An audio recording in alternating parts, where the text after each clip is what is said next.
امام بخاری research academy کے YouTube channel کو سبسکرائب کریں اور ہماری ویڈیوز کو لائک اور شیئر کرنا نہ بھولیں۔ شکریہ۔ السلام علیکم ورحمۃ اللہ وبرکاتہ۔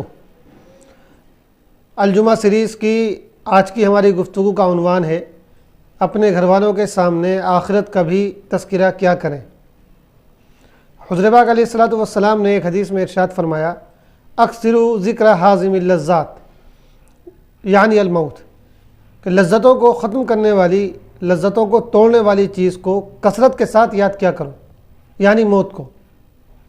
آج حقیقت یہ ہے کہ ہم اپنے گھروں میں ہر چیز کا ذکر کرتے ہیں، اپنے بچوں کی تعلیم، ان کی ترقی کے بارے میں گفتگو کرتے ہیں، اپنے کاروبار، اپنی تجارت کے بارے میں گھر والوں سے ڈسکشن کرتے ہیں، دنیا بھر کے موضوعات ہماری گفتگو کے زیر بحث آتے ہیں۔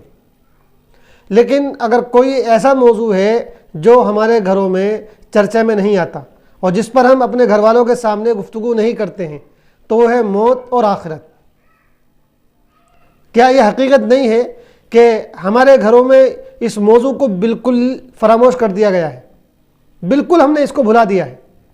بھولے سے بھی ہم اپنے بچوں اور گھر والوں کے سامنے آخرت کا، جنت کا، جہنم کا، حشر کا، پل صراط کا اور اس طرح کی چیزوں کا ذکر نہیں کرتے ہیں۔ اگر ایسا ہے تو ہمیں فکر مند ہونے کی ضرورت ہے۔ جس طرح ہم دنیا بھر کے سارے موضوعات زیر بحث لاتے ہیں اور ہر موضوع سے متعلق کھل کر گھر والوں کے سامنے گفتگو کرتے ہیں، دنیاوی کاروبار اور دنیاوی ترقی کے بارے میں گفتگو کرتے ہیں، ان سب سے بڑھ کر ہمیں آخرت کے بارے میں گفتگو کرنی چاہیے۔ کوئی دن ہمارا ایسا نہیں گزرنا چاہیے جس میں ہم اپنے بچوں کے سامنے آخرت کے بارے میں گفتگو نہ کریں، موت کے بارے میں گفتگو نہ کریں اور جنت اور جہنم کا ذکر ہمارے گھروں میں نہ آئے۔ اگر ہم ایسا کریں گے تو اس سے دنیاوی بھی فائدہ حاصل ہوگا اور آخرت کا تو فائدہ حاصل ہوگا ہی انشاءاللہ۔ والسلام علیکم ورحمۃ اللہ۔